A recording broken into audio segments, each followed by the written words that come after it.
TRS లో చోటు చేసుకుంటున్న పరిణామాలు పార్టీ నేతల్ని కలవరపెడుతున్నాయి. అసలే రాష్ట్రంలో అధికారం కోల్పోయింది. ఆపై ఢిల్లీ లిక్కర్ స్కామ్ కేసులో ఎమ్మెల్సీ కవిత అరెస్ట్ అయ్యారు. దీంతో బీఆర్ఎస్ లో ఉంటే భవిష్యత్తు లేదనే భావనతో పార్టీ నేతలు ఎవరి దారి వారు వెతుక్కుంటున్నారు. ఈ పరిస్థితుల్లో పార్లమెంట్ ఎన్నికల్లో పోటీ చేసేందుకు కారు పార్టీ నేతలు జంకుతున్నారా? నల్లగొండ లోక్సభ సీటు ఆశించిన గులాబీ పార్టీ నేతలు సైలెంట్ అయ్యారా?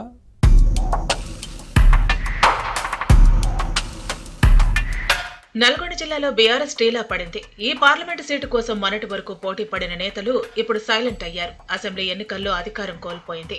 ఆపై ఢిల్లీ లిక్కర్ స్కామ్ కేసులో ఎమ్మెల్సీ కవితను ఈడీ అధికారులు అరెస్ట్ చేశారు. ఈ పరిణామాలతో కారు పార్టీలో పరిస్థితులు ఒక్కసారిగా మారిపోయాయి. బీఆర్ఎస్ కు భవిష్యత్తు లేదనే ఉద్దేశంతో గులాబీ నేతలు జాగ్రత్త పడుతున్నారు. నల్గొండ పార్లమెంటు సీటుకు పోటీ చేసేందుకు శాసనమండలి చైర్మన్ గుత్తా సుఖేందర్ రెడ్డి వారసుడు అమిత్ రెడ్డి ఆసక్తి చూపారు. కానీ ఈ స్థానం పరిధిలోని నలుగురు మాజీ ఎమ్మెల్యేలు సహకరించబోమని తేల్చి చెప్పడంతో వెనక్కి తగ్గారు. దీంతో కాంగ్రెస్ పార్టీలో చేరేందుకు రంగం సిద్ధం చేసుకున్నారు.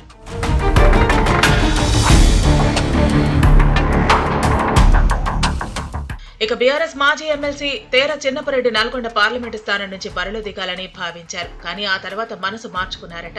ఎమ్మెల్సీ కవిత అరెస్టు పరిణామం తర్వాత బీఆర్ఎస్ నేతలు ఒక్కసారిగా పార్టీని వేడుతున్నారు. కాంగ్రెస్ బీజేపీలో చేరిపోతున్నారు. హుజూర్ నగర్ బీఆర్ఎస్ మాజీ ఎమ్మెల్యే శానంపూడి సైతిరెడ్డి బీజేపీ కండువా కప్పుకున్నారు. నల్గొండ ఎంపీ అభ్యర్థిగా టికెట్ తెచ్చుకున్నారు. భవిష్యత్తులో బీజేపీ మరింత బలోపేతం అయ్యే అవకాశం ఉందని భావించిన తేరా చిన్నపరెడ్డి సైతం బీఆర్ఎస్ తరఫున పార్లమెంటుకు పోటీ చేసేందుకు విముఖత చూపుతున్నారు.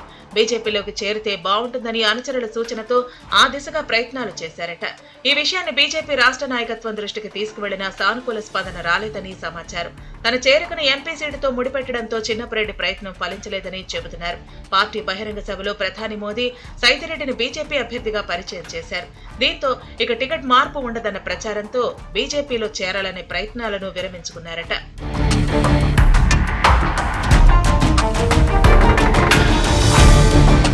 బీజేపీకి గ్రామ స్థాయిలో క్యాడర్ పటిష్టం లేదని చిన్నపరెడ్డి భావిస్తున్నారు. పోలింగ్ బూత్ స్థాయిలో బీఆర్ఎస్ బలంగా ఉందని చెబుతున్నారు. కారు పార్టీలోనే ఉండటం మంచిదని భావిస్తున్నారట. మొదటి నుంచి పార్టీలో ఉన్న తనకు అన్ని విధాలుగా కలిసి వస్తుందనే ధీమాతో ఉన్నారు.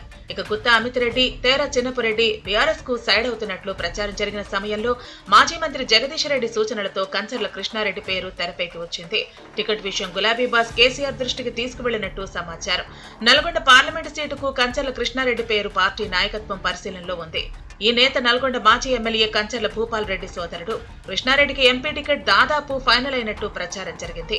దీంతో అలర్ట్ అయిన తేరా చిన్నపరెడ్డి మనసు మార్చుకున్నారని బీఆర్ఎస్ నుంచి పోటీ చేయాలని డిసైడ్ అయ్యారట.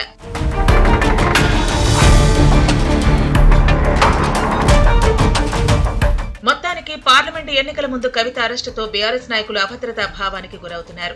అయితే హోలీ పండుగ తర్వాతే గులాబీ బాస్ ఎంపీ అభ్యర్థులను ప్రకటిస్తారని ప్రచారం జరుగుతోంది.